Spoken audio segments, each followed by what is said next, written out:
Mi padrastro se burló: si puedes echarme, te regalo la casa. Pero yo tenía las escrituras.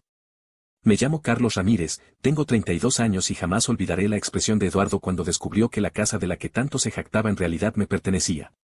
Era una herencia que mi padre biológico me dejó antes de morir, pero que mi madre y su nuevo esposo habían ocultado durante años mientras se aprovechaban de lo que por derecho era mío. El día que confronté a Eduardo, su rostro pasó del desprecio a la incredulidad en cuestión de segundos. La traición que había soportado durante años finalmente llegaba a su fin. ¿De qué hablas, mocoso? Esta casa la compré yo con mi dinero, me espetó mientras agitaba su copa de whisky en mi cara. Aún recuerdo cada detalle de aquella tarde, el salón donde crecí, con sus paredes color crema y los muebles ostentosos que Eduardo había comprado para impresionar a sus amigos, mi madre sentada en el sofá, con la mirada clavada en el suelo, incapaz de enfrentarme, y Eduardo, parado frente a mí con su camisa de diseñador y ese aire de superioridad que siempre había detestado. La familia tóxica que soporté durante tanto tiempo estaba a punto de recibir una lección sobre justicia que nunca olvidaría. Todo comenzó 3 meses antes, cuando encontré unas cartas viejas en el ático mientras buscaba mis álbumes de fotos. Me estaba preparando para mudarme a mi propio apartamento después de años ahorrando cada centavo de mi trabajo como arquitecto. Eduardo siempre me había presionado para que contribuyera con los gastos de la casa, a pesar de que ganaba mucho más que yo con su negocio inmobiliario.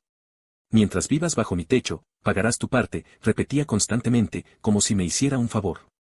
Entre cajas polvorientas, encontré un sobre amarillento con mi nombre. La letra era inconfundible, la de mi padre, aquel hombre que apenas recordaba porque murió cuando yo tenía 6 años. Dentro había cartas y documentos legales que nunca había visto. A medida que leía, mi corazón latía con fuerza. No podía creerlo, un testamento y las escrituras de la casa, todo a mi nombre. La fecha indicaba que esos documentos existían desde hace más de 20 años. Mi padre, sabiendo que estaba enfermo, había dejado todo preparado para que yo heredara la casa familiar cuando cumpliera 18 años. Nunca recibí esa herencia porque mi madre y Eduardo me lo ocultaron mientras yo pagaba alquiler por vivir en mi propia casa.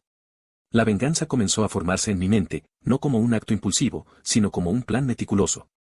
Primero, visité a un abogado para verificar la autenticidad de los documentos. Luis Méndez, un hombre de mediana edad con ojos astutos y una reputación impecable, confirmó que todo estaba en orden. Estos documentos son completamente legales, Carlos. La casa te pertenece desde que cumpliste la mayoría de edad. Tu madre y su esposo han estado ocupando ilegalmente tu propiedad durante todos estos años, me explicó mientras ajustaba sus gafas. ¿Quieres proceder legalmente contra ellos? Preguntó. Pensé en los años de humillación, en cómo Eduardo me trataba como un inquilino indeseado en mi propia casa, en cómo mi madre guardaba silencio. Sí, respondí finalmente, pero quiero hacerlo a mi manera. Durante semanas reuní pruebas. Descubrí que Eduardo intentó vender la casa 2 veces, sin éxito porque no tenía los documentos originales. También hallé registros de cómo habían vaciado una cuenta bancaria que mi padre dejó para mis estudios. La traición era más profunda de lo que imaginaba. Mientras tanto, seguí comportándome con normalidad. Incluso acepté pagar un aumento cuando Eduardo lo exigió, alegando que los gastos habían subido. Cada centavo que me quitaba ahora era parte de mi cuenta personal de venganza. El día de mi cumpleaños, Eduardo organizó una cena en mi honor. No por generosidad, sino porque había invitado a sus socios para presumir de lo buen padrastro que era. Durante la cena, no dejó de hablar sobre cómo me había formado como hombre y cómo gracias a él yo tenía un buen trabajo. Mi madre asentía, cómplice silenciosa de esta farsa. Fue entonces cuando decidí que ese sería el momento perfecto. Esperé hasta que todos los invitados estuvieran presentes, hasta que Eduardo estuviera en la cima de su falsa generosidad, brindando con champán caro que había comprado con el dinero de mi herencia. Me levanté como si fuera a agradecer el gesto. Todos los ojos se posaron en mí. Quiero agradecer a Eduardo por esta maravillosa cena en mi casa, comencé, enfatizando la última palabra. Los invitados sonrieron, sin entender aún. En mi casa, repetí, la casa que heredé de mi padre biológico cuando cumplí 18 años y que mi madre y Eduardo me han ocultado todo este tiempo mientras me cobraban por vivir en ella. El silencio fue absoluto. Eduardo se puso pálido y luego rojo de ira. Mi madre dejó caer su copa, derramando vino sobre el mantel blanco. ¿De qué diablos hablas?, rugió Eduardo, intentando mantener la compostura. No digas tonterías, Carlos. Sin decir palabra, saqué las copias certificadas de las escrituras y el testamento y las coloqué sobre la mesa. Luego lo miré directo a los ojos. Tengo las escrituras originales, Eduardo. La casa es mía. Siempre lo ha sido. Los invitados comenzaron a murmurar. Eduardo, desesperado, dijo con una risa forzada, esto es un malentendido. Carlos está confundido. Probablemente encontró papeles viejos sin validez legal. ¿Sin validez legal? Sonreí mientras sacaba mi teléfono y marcaba un número. ¿Por qué no se lo preguntamos a mi abogado? Está esperando mi llamada. Puse el altavoz y la voz del abogado resonó en el comedor. ¿Estás listo para proceder con la notificación formal, Carlos? Eduardo intentó arrebatarme el teléfono, pero uno de sus socios, Javier, lo detuvo. Eduardo, creo que deberías escuchar esto. Luis explicó que la casa me pertenecía legítimamente desde hacía años y mencionó también las cuentas bancarias que mi padre había dejado y que fueron vaciadas. Con cada palabra, la traición quedaba expuesta ante todos. Les he dado tiempo suficiente para explicarse, dije cuando terminó la llamada. Ahora les doy 30 días para desalojar mi propiedad. Eduardo se levantó violentamente, tirando su silla. No puedes echarnos. Somos tu familia. ¿Dónde viviremos? Deberías haberlo pensado antes de robarme mi herencia, respondí con calma. Y en cuanto a la familia, una verdadera familia no habría hecho lo que ustedes hicieron. Fue entonces cuando Eduardo, en un último intento desesperado, pronunció las palabras que sellaron su destino. Si puedes echarme, te regalo la casa, se burló. La casa ya es mía, Eduardo. No necesito que me la regales, pero acepto tu desafío. Los invitados comenzaron a marcharse incómodos. Nadie quería presenciar más. Pronto solo quedamos mi madre, Eduardo y yo. Mi madre habló con lágrimas. Carlos, tienes que entender. Después de que tu padre muriera, estábamos en una situación difícil. Eduardo nos salvó. ¿Salvarnos?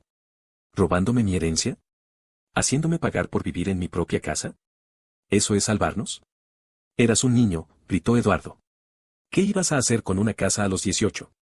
Probablemente la habrías vendido para comprarte un auto deportivo. Esa no era tu decisión, respondí. Era mi herencia, mi futuro, y me lo robaste. Los días siguientes fueron un infierno. Eduardo contrató a su propio abogado para invalidar el testamento. Fracasó. Mi madre oscilaba entre suplicarme que reconsiderara y amenazarme con no volver a hablarme. Es tu madre, Carlos, me dijo mi tía Lucía cuando la llamé para contarle lo sucedido. Ella había perdido contacto con nosotros después de que mi madre se casó con Eduardo. Pero entiendo tu dolor. Eduardo siempre fue un oportunista. Tu padre nunca confió en él. ¿Tú sabías sobre la herencia? Le pregunté. No exactamente. Tu padre me comentó que había hecho arreglos para tu futuro, pero no conocía los detalles. Después de su muerte, tu madre cortó toda comunicación conmigo. Otra pieza del rompecabezas encajaba. No solo me habían robado mi herencia, sino también la relación con la familia de mi padre. La venganza que comenzó como una cuestión de propiedad ahora tenía dimensiones mucho más profundas. A medida que se acercaba la fecha límite para el desalojo, la desesperación de Eduardo crecía. Una noche, llegué a casa y encontré varios objetos de valor desaparecidos. Cuadros, esculturas pequeñas, incluso la colección de relojes antiguos de mi padre. ¿Dónde están las cosas de papá? Le pregunté a mi madre, que estaba sentada en la cocina con aspecto derrotado. Eduardo las vendió, respondió sin mirarme. Dice que si vamos a perder la casa, al menos nos llevaremos algo de valor. Llamé inmediatamente a Luis. ¿Puede hacer algo? Le pregunté, furioso por este nuevo robo. Técnicamente, esos objetos formaban parte de la herencia si estaban inventariados en el testamento, me explicó. Tenemos que revisar la documentación y presentar una denuncia por apropiación indebida. Esa misma noche, Eduardo llegó ebrio a casa. Me encontró en el estudio, revisando viejas fotografías y documentos de mi padre. Tú, gritó señalándome, tú has destruido todo. Todos mis socios me miran ahora como a un ladrón. Mi reputación está por los suelos. Tu reputación se basa en mentiras, respondí sin inmutarme. Siempre presumiste de ser un exitoso hombre de negocios, pero gran parte de tu éxito se construyó sobre mi herencia. Se abalanzó sobre mí, intentando golpearme. A pesar de su estado de ebriedad, Eduardo seguía siendo un hombre fuerte. Esquivé su primer golpe, pero el segundo me alcanzó en el hombro. Respondí empujándolo contra la pared, tratando de inmovilizarlo sin hacerle daño. Basta, Eduardo, grité, solo empeoras tu situación. Mi madre apareció en la puerta, horrorizada por la escena. Paren los dos, por favor. Eduardo se desplomó en el suelo, llorando como un niño. Nunca lo había visto así, tan vulnerable y patético. Por un momento, casi sentí lástima por él. Casi. Tienes hasta el domingo, le dije. Después llamaré a la policía si sigues aquí.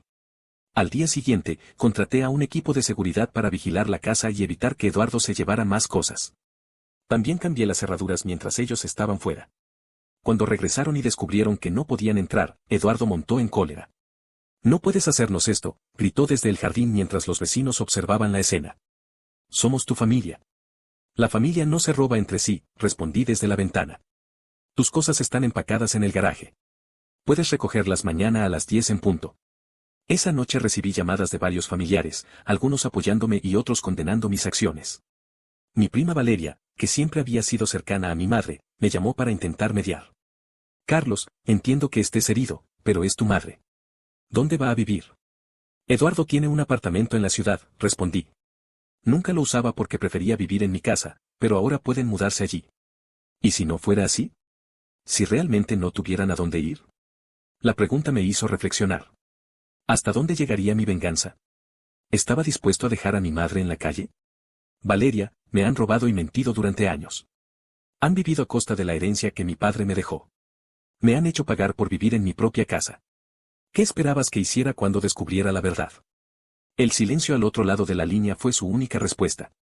El día del desalojo, me aseguré de estar presente junto con Luis y 2 oficiales de policía. Eduardo y mi madre aparecieron con 2 maletas cada uno. Mi madre ni siquiera me miró a los ojos. Eduardo, en cambio, me lanzaba miradas de odio puro. Esto no ha terminado, murmuró mientras pasaba a mi lado. Nadie me humilla así y se sale con la suya. Ya lo creo que ha terminado, respondí. Y si intentas algo, las consecuencias serán peores.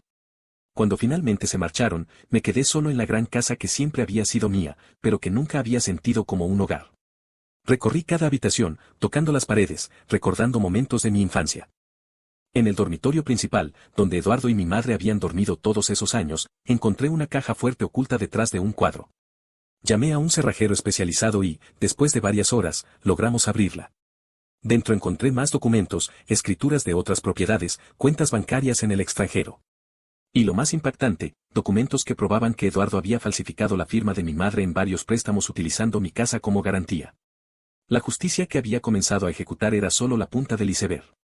La traición era mucho más profunda y oscura de lo que había imaginado. Mi padre no solo me había dejado una casa. Me había dejado la oportunidad de desenmascarar a Eduardo y, quizás, algún día, salvar a mi madre de su influencia. Esa noche, mientras cenaba solo en el comedor, donde días antes había confrontado a mi familia tóxica, recibí un mensaje de texto de un número desconocido: has ganado esta batalla, pero no la guerra. Disfruta de tu venganza mientras puedas. No necesitaba preguntar quién lo había enviado. La amenaza era clara, pero yo ya no era el joven inseguro que Eduardo podía intimidar. Ahora conocía la verdad, tenía pruebas, y, más importante aún, tenía la determinación de llevar esta justicia hasta sus últimas consecuencias. Mi venganza apenas comenzaba. Al día siguiente de que Eduardo y mi madre desalojaran la casa, sentí una extraña mezcla de victoria y vacío. Finalmente había recuperado lo que legítimamente me pertenecía, pero el costo emocional había sido alto.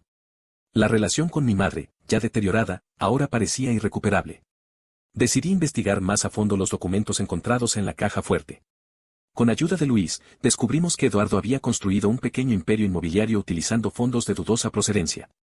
No solo había malversado mi herencia, sino también el dinero de varios inversionistas que confiaban en él. Esto es grave, Carlos, me dijo Luis mientras revisábamos los documentos. Eduardo podría enfrentar cargos por fraude, falsificación de documentos y evasión fiscal. ¿Quieres proceder con una denuncia formal? Pensé en mi madre. A pesar de su complicidad, seguía siendo mi madre. Una denuncia contra Eduardo inevitablemente la afectaría a ella también. Necesito tiempo para pensarlo, respondí. Mientras tanto, podemos asegurar estas pruebas. Luis asintió y se llevó los documentos para guardarlos en su caja fuerte. Esa noche, recibí una llamada inesperada. Era Javier, el socio de Eduardo que había estado presente durante mi confrontación. Carlos, ¿podemos hablar? Es importante. Acordamos encontrarnos en un café discreto en el centro. Javier llegó puntual, con aspecto cansado y preocupado. Primero, quiero que sepas que no tenía idea de lo que Eduardo había hecho, comenzó. Si hubiera sabido que estaba ocupando ilegalmente tu propiedad, jamás habría participado en sus negocios. ¿Por qué me dices esto ahora? Pregunté, escéptico. Porque Eduardo está planeando algo. Después de la humillación pública, está desesperado por vengarse. Ha estado contactando a todos sus conocidos, intentando reunir apoyo y dinero. Creo que planea destruir tu reputación y posiblemente algo peor. Un escalofrío recorrió mi espalda. Conocía a Eduardo lo suficiente para saber que no se rendiría fácilmente. ¿Qué sugieres que haga? Ten cuidado. Eduardo tiene contactos en lugares que no imaginas. Y hay algo más que deberías saber. Tu madre no es solo una víctima en todo esto. Ella sabía exactamente lo que estaba haciendo. La revelación no me sorprendió tanto como debería. En el fondo, siempre había sospechado que mi madre era más que una espectadora pasiva en las maquinaciones de Eduardo. ¿Tienes pruebas de eso? Pregunté. Javier sacó un sobre de su maletín y me lo entregó. Esto llegó a mi oficina hace años. Son copias de algunos documentos del testamento de tu padre. Tu madre me los mostró, preguntándome si había alguna forma de invalidarlo. Le dije que no, que el testamento era legalmente vinculante. Ella me hizo prometerle que nunca te lo diría. Abrí el sobre con manos temblorosas. Efectivamente, eran copias parciales del testamento de mi padre, con notas escritas a mano por mi madre en los márgenes, notas que revelaban su intención deliberada de ocultarme mi herencia. ¿Por qué me muestras esto ahora? Pregunté, sintiendo cómo la traición se profundizaba. Porque creo en la justicia, respondió Javier, y porque tengo un hijo de tu edad. No podría vivir conmigo mismo sabiendo que no hice lo correcto. Al día siguiente, me desperté con una determinación renovada. Ya no se trataba solo de recuperar mi casa. Se trataba de exponer completamente la traición de Eduardo y mi madre. Sin embargo, necesitaba ser cauteloso. Si Eduardo estaba planeando vengarse, debía estar preparado. Contraté a un investigador privado recomendado por Luis para que vigilara a Eduardo y documentara sus movimientos. También instalé un sistema de seguridad avanzado en la casa y cambié mis rutinas diarias para ser menos predecible. Mientras tanto, comencé a revisar meticulosamente cada rincón de la casa, buscando más pruebas o documentos ocultos. En el despacho que había sido de mi padre, encontré un falso fondo en uno de los cajones del escritorio. Dentro había un diario y más cartas. El diario era de mi padre. Las entradas finales, escritas cuando ya sabía que estaba enfermo, revelaban sus sospechas sobre Eduardo y su preocupación por el futuro. Elena está cegada por él, había escrito. No ve lo que yo veo, un hombre calculador que solo busca nuestro dinero. He tomado precauciones para proteger a Carlos, pero temo que no sea suficiente. Si algo me pasa, espero que mi hermana Lucía pueda intervenir. Las cartas eran correspondencia entre mi padre y varios abogados, estableciendo el fideicomiso que me garantizaría la herencia. También había una carta dirigida a mí, para ser entregada cuando cumpliera 18 años. Una carta que nunca recibí. Querido Carlos, comenzaba. Si estás leyendo esto, significa que ya no estoy contigo. Quiero que sepas que todo lo que he construido en mi vida es para ti. La casa, los ahorros, las inversiones, todo te pertenece cuando cumplas la mayoría de edad. No permitas que nadie te quite lo que es tuyo por derecho. Confía en tu tía Lucía si necesitas ayuda. Ella siempre velará por tus intereses. Te quiere, papá. Las lágrimas corrían por mis mejillas mientras leía estas palabras escritas más de 20 años atrás. Mi padre había intentado protegerme, pero Eduardo y mi madre habían frustrado sus planes. Llamé a mi tía Lucía esa misma noche. Su voz se quebró cuando le conté sobre la carta. Tu padre vino a verme una semana antes de morir. Me reveló. Me pidió que cuidara de ti si algo le pasaba. Intenté cumplir esa promesa, Carlos, pero tu madre y Eduardo me alejaron sistemáticamente. Cuando insistí en mantener contacto contigo, Eduardo amenazó con demandas legales por acoso. No tenía los recursos para enfrentarme a él en los tribunales. ¿Por qué no me buscaste cuando cumplí 18 años? Pregunté, sintiendo una mezcla de dolor y alivio por finalmente conocer esta parte de mi historia. Lo intenté. Te envié cartas a la dirección de la casa, pero nunca recibí respuesta. Ahora entiendo que probablemente nunca las recibiste. Otra pieza del rompecabezas encajaba. Otra traición que añadir a la lista. Esa semana, el investigador privado me trajo su primer informe. Eduardo había estado reuniéndose con personas de dudosa reputación, incluido un hombre conocido por sus conexiones con prestamistas ilegales. También había intentado acceder a mis cuentas bancarias y había estado difundiendo rumores sobre mí entre nuestros conocidos comunes, alegando que yo tenía problemas de drogas y que había falsificado los documentos de la herencia. La situación se estaba volviendo peligrosa. Decidí acelerar mis planes. Con la ayuda de Luis, presenté una denuncia formal contra Eduardo por fraude y falsificación de documentos, basada en las pruebas encontradas en la caja fuerte. También presenté una demanda civil por los años de alquiler que me habían cobrado ilegalmente. La reacción fue inmediata. Eduardo me llamó, furioso. «Has cruzado la línea», gritó. «Te arrepentirás de esto. Destruiré todo lo que amas. Adelante, inténtalo». Respondí con calma. «Cada movimiento que hagas solo reforzará mi caso contra ti». 2 días después, recibí una visita inesperada. Mi madre apareció en la puerta, sola. Se veía demacrada, con ojeras profundas y el cabello descuidado, muy diferente de la mujer siempre impecable que yo conocía.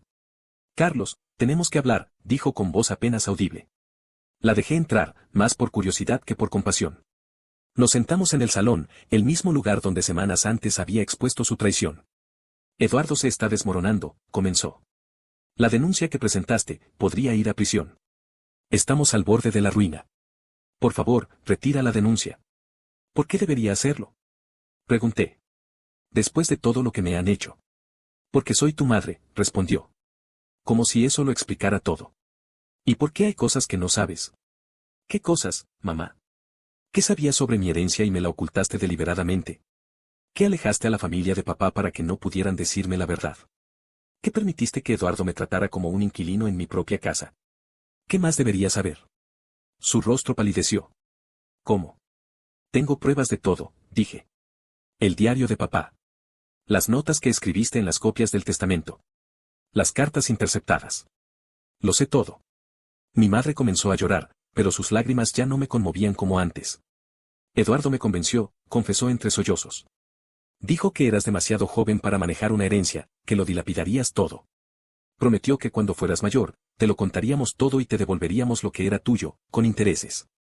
¿Y le creíste? Al principio, sí. Después, se volvió más difícil confesar a medida que pasaba el tiempo. Eduardo había invertido gran parte del dinero en sus negocios. No podíamos devolverlo todo de una vez. Así que decidieron seguir mintiéndome, año tras año.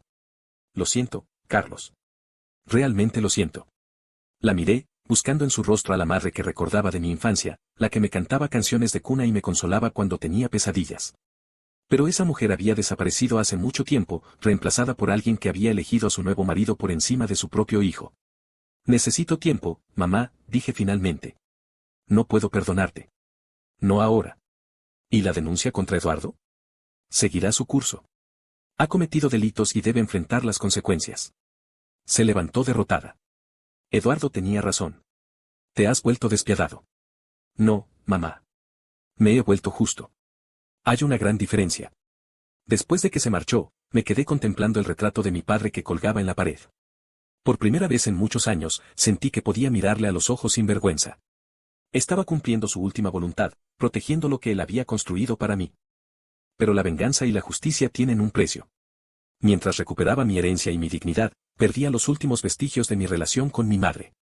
La pregunta que me atormentaba era, ¿valía la pena? La respuesta llegó esa misma noche, cuando recibí una llamada de la policía. Eduardo había sido detenido intentando entrar ilegalmente en mi casa, armado con un cuchillo. El plan de destruir mi reputación había evolucionado a algo mucho más siniestro. Tenemos testigos que lo vieron merodeando alrededor de la propiedad, me explicó el oficial. Cuando intentamos detenerlo, sacó un cuchillo y amenazó a los agentes. Está bajo custodia ahora. Un escalofrío recorrió mi espina dorsal. Eduardo había pasado de ser un estafador a alguien potencialmente violento. Mi decisión de buscar justicia no solo había sido correcta, posiblemente me había salvado la vida. Esa noche, mientras contemplaba las estrellas desde el jardín de la casa que finalmente podía llamar verdaderamente mía, sentí una extraña paz. La traición y la venganza habían dado paso a algo más profundo, una reivindicación. No solo de mi herencia material, sino de la memoria de mi padre y de mi propia dignidad. El camino hacia la verdadera justicia apenas comenzaba, pero por primera vez en muchos años, sentía que iba en la dirección correcta. La detención de Eduardo marcó un punto de inflexión en toda esta situación. Los cargos en su contra se multiplicaron, intento de allanamiento, amenazas con arma blanca, resistencia a la autoridad, sumados a la denuncia por fraude que yo había presentado. Enfrentaba una sentencia considerable. La noticia se extendió rápidamente por nuestro círculo social. Antiguos amigos y socios de Eduardo comenzaron a distanciarse. Algunos incluso me contactaron para expresar su apoyo y compartir sus propias historias de cómo Eduardo los había engañado en diversos negocios. Una mañana, mientras desayunaba, recibí una llamada de Javier. Carlos, necesito verte urgentemente, me dijo con voz tensa. Tengo información que podría ser crucial para tu caso contra Eduardo. Nos encontramos en su oficina una hora después. Javier cerró la puerta con llave y bajó las persianas antes de hablar. Lo que voy a mostrarte es extremadamente delicado. Comenzó sacando una carpeta de su caja fuerte. Eduardo no solo utilizó tu herencia para sus negocios, también ha estado involucrado en lavado de dinero a través de sus empresas inmobiliarias. Abrió la carpeta y me mostró documentos que detallaban transacciones sospechosas, propiedades compradas y vendidas en tiempo récord con ganancias inexplicables y transferencias a cuentas en paraísos fiscales. ¿Cómo conseguiste esto?, pregunté, asombrado por la magnitud del fraude. Eduardo me pidió que firmara algunos documentos hace unos meses. Me pareció extraño y mandé a hacer copias antes de devolvérselos. Cuando estalló todo el asunto de tu herencia, comencé a investigar más a fondo. ¿Por qué me muestras esto? Podrías entregarlo directamente a las autoridades. Javier suspiró profundamente. Porque hay algo más que debes saber. Tu madre, ella no es solo una cómplice pasiva. Su nombre aparece en varios de estos documentos. Ella ha estado activamente involucrada en los negocios turbios de Eduardo. La revelación me golpeó como un puñetazo en el estómago. Una cosa era que mi madre hubiera permitido que Eduardo me ocultara mi herencia, pero otra muy distinta era que estuviera involucrada en actividades potencialmente delictivas. ¿Estás seguro de esto?, pregunté, aunque las pruebas estaban claramente frente a mí. Completamente. Lo siento, Carlos. Sé que esto es difícil de asimilar. Salí de la oficina de Javier con copias de todos los documentos y una sensación de vacío en el pecho. Mi madre no era la víctima manipulada que había comenzado a imaginar. Era una participante activa en las estafas de Eduardo. Esa noche, no pude dormir. Daba vueltas en la cama, atormentado por la decisión que debía tomar. Si entregaba estos nuevos documentos a las autoridades, mi madre podría acabar en prisión junto a Eduardo. Pero si los ocultaba, estaría obstruyendo la justicia y permitiendo que parte de los crímenes quedaran impunes. A la mañana siguiente, recibí otra visita inesperada. Mi tía Lucía había viajado desde otra ciudad para verme. Me abrazó fuertemente en cuanto abrí la puerta. Mi niño. ¿Cuánto has crecido? Nos sentamos en la cocina, donde preparé café para ambos. Era extraño y reconfortante a la vez tener a alguien de mi familia biológica en casa después de tantos años. He estado pensando mucho en tu padre desde que hablamos, comenzó Lucía. Él estaría tan orgulloso de ti, de cómo has manejado toda esta situación. No estoy tan seguro, respondí. Las cosas se han complicado aún más. Le conté sobre los nuevos documentos, sobre la participación de mi madre en los negocios fraudulentos de Eduardo, sobre mi dilema moral. Tu padre valoraba la honestidad por encima de todo, dijo después de escucharme atentamente. Pero también era compasivo. Creía que las personas merecían la oportunidad de redimirse. ¿Crees que debo darle esa oportunidad a mi madre, después de todo lo que ha hecho? Lucía tomó mis manos entre las suyas. No puedo decirte qué hacer, Carlos. Esa decisión solo puede venir de ti. Pero sí puedo decirte que, pase lo que pase, ya no estás solo. Estoy aquí ahora y no volveré a alejarme. Sus palabras me dieron el valor que necesitaba. Esa tarde llamé a mi madre y le pedí que viniera a la casa. Cuando llegó, la conduje al despacho que había sido de mi padre. Necesito que me digas la verdad, mamá. Comencé colocando los documentos que Javier me había dado sobre el escritorio. La verdad completa sobre tu participación en los negocios de Eduardo. Su rostro palideció al ver los papeles. ¿Dónde conseguiste eso? Eso no importa. Lo que importa es que tu nombre aparece como firmante en documentos que implican lavado de dinero y fraude fiscal. ¿Sabías lo que estabas firmando? Mi madre se desplomó en la silla, toda pretensión de inocencia desapareciendo de su rostro. Al principio no, admitió. Firmaba lo que Eduardo me pedía sin hacer preguntas. Pero con el tiempo comencé a entender. Para entonces estábamos tan comprometidos que no veía salida. ¿Y mi herencia? ¿También fue idea de Eduardo o fue tuya? Un largo silencio precedió a su respuesta. Fue idea de los dos, confesó finalmente. Necesitábamos el dinero. Los negocios de Eduardo no iban bien. Teníamos deudas. Tu herencia parecía la solución a todos nuestros problemas. ¿Y nunca pensaste en mí? ¿En lo que papá quería para mi futuro? Pensaba devolvértelo todo algún día, dijo débilmente. Con intereses. Pero los años pasaron y el dinero se fue en otras inversiones, en el estilo de vida que Eduardo consideraba necesario para mantener las apariencias. Respiré profundamente, intentando controlar la mezcla de rabia y tristeza que amenazaba con ahogarme. Tengo dos opciones, mamá. Puedo entregar estos documentos a la fiscalía, lo que probablemente significaría que acabarías en prisión junto a Eduardo. O puedo darte una oportunidad que no mereces, la oportunidad de cooperar con la justicia, testificar contra Eduardo y posiblemente recibir una sentencia reducida o suspendida. ¿Por qué harías eso por mí?, preguntó con voz temblorosa. Después de todo lo que te he hecho, no lo hago por ti, respondí con firmeza. Lo hago por papá, porque sé que él hubiera querido que yo fuera mejor persona que ustedes dos. Pero hay condiciones. Mi madre me miró expectante, con una mezcla de miedo y esperanza en sus ojos. Primero, confesarás todo a las autoridades, todo lo que sabes sobre los negocios fraudulentos de Eduardo, tu participación y cómo me ocultaron mi herencia. Segundo, firmarás un documento renunciando a cualquier reclamo sobre esta casa o cualquier otra propiedad que formara parte de mi herencia. Y tercero, te someterás a terapia para entender el daño que has causado, no solo a mí, sino a todos los que confiaron en ustedes. ¿Y si acepto estas condiciones? Preguntó. Entonces le pediré a Luis que negocie con la fiscalía en tu nombre, buscando la sentencia más indulgente posible. No puedo prometerte que evitarás completamente la prisión, pero al menos tendrás una oportunidad. Mi madre bajó la cabeza y comenzó a llorar silenciosamente. No eran las lágrimas manipuladoras que había visto tantas veces antes. Parecían genuinas, nacidas de la vergüenza y el arrepentimiento. Lo haré, dijo finalmente. Aceptaré las consecuencias de mis acciones, y aunque probablemente no signifique nada para ti ahora, lo siento, Carlos. Realmente lo siento. Los días siguientes fueron un torbellino de actividad legal. Mi madre, con la asesoría de Luis, presentó una declaración detallada a la fiscalía, confesando su participación en los esquemas fraudulentos de Eduardo y ofreciendo pruebas adicionales. Como habíamos esperado, su cooperación fue vista favorablemente por las autoridades. Eduardo, al enterarse de la traición de mi madre, enloqueció en su celda. Intentó retractarse de su confesión inicial, alegando que había sido coaccionado, pero era demasiado tarde. Las pruebas en su contra eran abrumadoras. El juicio se programó para 3 meses después. Durante ese tiempo, me concentré en reconstruir mi vida. Con la ayuda de mi tía Lucía, comencé a renovar la casa, eliminando las ostentosas modificaciones que Eduardo había hecho y restaurándola al estilo cálido y acogedor que recordaba de mi infancia. También retomé el contacto con la familia de mi padre, a quienes no había visto en años, primos, tíos, amigos cercanos que habían sido sistemáticamente alejados por Eduardo y mi madre. Cada reunión era como recuperar un pedazo de mi identidad perdida.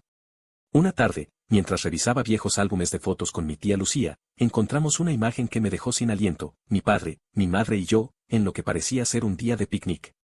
Los tres sonreíamos a la cámara, felices y despreocupados. ¿Cuándo fue esto? Pregunté, trazando el contorno de la fotografía con mis dedos. Poco antes de que tu padre enfermara, respondió Lucía. Fue el último verano que pasamos todos juntos. Se veían tan felices. ¿Lo eran, Carlos? Tu madre no siempre fue la persona en que se convirtió después. Eduardo la cambió. O quizás solo sacó lo peor de ella. Tu padre la amaba profundamente. Miré la fotografía durante largo rato, intentando reconciliar la imagen de la madre sonriente y amorosa con la mujer que me había traicionado tan profundamente. El día del juicio llegó más rápido de lo que esperaba. El tribunal estaba lleno, antiguos socios de Eduardo, víctimas de sus estafas, periodistas atraídos por el escándalo de un respetado hombre de negocios caído en desgracia. Eduardo entró escoltado por guardias, con aspecto desaliñado y mirada furiosa. Cuando me vio entre el público, sus ojos se entrecerraron con odio. Mi madre, por su parte, entró separadamente, acompañada por su abogado. Se veía pálida pero compuesta, y evitó mirarme directamente. El juicio se desarrolló durante 3 largas semanas. Se presentaron testimonios, documentos, grabaciones. El alcance de los crímenes de Eduardo resultó ser aún mayor de lo que imaginábamos. No solo había malversado mi herencia y estafado a sus socios, también había estado involucrado en sobornos a funcionarios públicos para conseguir contratos de construcción. Mi madre, fiel a su palabra, testificó extensamente contra Eduardo, detallando su participación en los esquemas fraudulentos y cómo habían conspirado para ocultarme mi herencia. Su testimonio fue devastador para la defensa de Eduardo. Cuando llegó mi turno de testificar, sentí todas las miradas sobre mí. Conté mi historia con calma y precisión, cómo había descubierto la verdad sobre mi herencia, cómo había sido tratado como un inquilino en mi propia casa, cómo me habían alejado de la familia de mi padre. Eduardo, incapaz de contenerse, me interrumpió varias veces, llamándome mentiroso e ingrato. El juez tuvo que amenazarlo con desalojarlo de la sala si no mantenía la compostura. Finalmente, llegó el momento de las sentencias. Eduardo fue condenado a 12 años de prisión por múltiples cargos de fraude, falsificación de documentos, lavado de dinero y atentado contra la propiedad. Mi madre, gracias a su cooperación con la fiscalía y a la estrategia legal de Luis, recibió una sentencia suspendida de 3 años, con la obligación de realizar servicios comunitarios y someterse a supervisión judicial. Cuando el juez dictó las sentencias, Eduardo se volvió hacia mí con el rostro desencajado. «Esto no ha terminado», gritó mientras los guardias lo sujetaban. «Me las pagarás, Carlos, juro que me las pagarás». Sus amenazas vacías resonaron en la sala mientras lo sacaban. Era el fin de Eduardo, el fin de su influencia sobre mi vida y la de mi madre. Por fin se había hecho justicia. Después del juicio, mi madre se acercó tímidamente. Estábamos en el pasillo del tribunal, rodeados por periodistas y curiosos. Gracias, dijo en voz baja. Sé que no lo merezco, pero gracias por darme esta oportunidad. ¿Qué harás ahora? Pregunté, manteniendo cierta distancia emocional. Voy a mudarme con mi hermana a Córdoba, comenzar de nuevo si es posible, y seguir con la terapia, como prometí. Asentí. Era lo mejor para ambos, espacio, tiempo, distancia. Sé que probablemente nunca podrás perdonarme por completo, continuó, y lo entiendo. Pero quiero que sepas que, a pesar de todo, siempre te he querido. Eso nunca fue mentira. No supe qué responder. Una parte de mí quería creerle, recuperar algo de la relación madre-hijo que alguna vez tuvimos. Pero otra, la que recordaba años de engaños y traiciones, se mantenía cautelosa. El tiempo dirá, respondí finalmente. Ahora necesito seguir adelante con mi vida. Nos despedimos con un breve abrazo, el primero en mucho tiempo que no sentí falso ni forzado. 3 meses después del juicio, la vida había adquirido una nueva normalidad. Renové completamente la casa, transformándola en un hogar que reflejaba mi personalidad, no la de Eduardo. Mi tía Lucía se mudó temporalmente conmigo, ayudándome a reconectar con mi pasado y sanar heridas. Un día, mientras revisaba el correo, encontré un sobre dirigido a mí con letra desconocida. Dentro había una carta y un cheque por una cantidad considerable. Querido Carlos, este es el primer pago de lo que te debo. Sé que el dinero no puede compensar los años perdidos ni el dolor causado, pero es un comienzo. Estoy vendiendo todas las joyas y propiedades que adquirí durante mi matrimonio con Eduardo para devolverte lo que es tuyo por derecho. Con amor, mamá. El cheque representaba aproximadamente 1/3 del valor de mi herencia original. Era un gesto significativo, un paso hacia la redención que no esperaba. Llamé a mi madre esa noche. Nuestra conversación fue breve pero cordial, sin las tensiones de antes. Recibí tu carta y el cheque. Es lo mínimo que podía hacer, respondió. Habrá más en los próximos meses, a medida que venda todo. ¿Cómo estás? Pregunté, sorprendido por el interés genuino en mi voz. Mejor de lo que merezco. La terapia está ayudando. Estoy aprendiendo mucho sobre mí, sobre por qué hice lo que hice. No son excusas, solo explicaciones. Después de colgar, me quedé pensando en el largo camino recorrido, de la traición a la justicia, y ahora, quizás, hacia una reconciliación que nunca imaginé posible. Esa noche soñé con mi padre. Estábamos sentados en el jardín de la casa, como cuando yo era niño. Él me sonreía con orgullo. Lo hiciste bien, hijo, me decía. Recuperaste lo que era tuyo, pero no perdiste tu humanidad en el proceso. Me desperté con una paz que no había sentido en años. La casa ya no era un campo de batalla ni un trofeo de guerra. Era mi hogar. Un año después del juicio, organicé una reunión en la casa renovada. Invité a la familia de mi padre, a amigos cercanos e incluso a Javier, cuya honestidad y apoyo habían sido fundamentales. Y, después de mucha reflexión, también invité a mi madre. Llegó puntual, con un ramo de flores y un gesto nervioso. Había envejecido, pero parecía más auténtica, más cercana a la madre que recordaba. La casa se ve hermosa, comentó mientras la guiaba por las habitaciones. Tu padre estaría encantado. Eso espero, respondí. He intentado mantener su espíritu en cada rincón. La reunión transcurrió con una calidez inesperada. Hubo risas, anécdotas y lágrimas cuando mi tía Lucía propuso un brindis en memoria de mi padre. Mi madre se mantuvo en segundo plano, observando con una mezcla de melancolía y gratitud. Cuando los invitados se marcharon, se acercó para despedirse. Gracias por invitarme. Significa más de lo que puedo expresar. Estamos empezando de nuevo, le dije. Un paso a la vez. Mientras la veía alejarse hacia su taxi, pensé en el extraño camino recorrido. La traición había sido profunda y dolorosa, pero también el catalizador para recuperar no solo mi herencia, sino mi historia y mi dignidad. Eduardo cumplía su sentencia, despojado de su fortuna y reputación. Mi madre intentaba reconstruir su vida. Y yo había encontrado una paz que no creí posible. Esa noche me senté en el estudio que había sido de mi padre, sosteniendo la fotografía donde los tres sonreíamos, felices e inocentes. La coloqué en el escritorio, no como un recordatorio de lo perdido, sino como símbolo de lo que podía ser reconstruido, aunque de formas distintas y más maduras. La venganza que busqué al inicio dio paso a algo más profundo, justicia, redención y la posibilidad de sanar. Mi padrastro me dijo una vez, burlándose, si puedes echarme, te regalo la casa. Pero lo que recuperé fue mucho más valioso que 4 paredes. Recuperé mi hogar, mi identidad y quizá algún día, a mi madre. En eso, en última instancia, residía la verdadera victoria.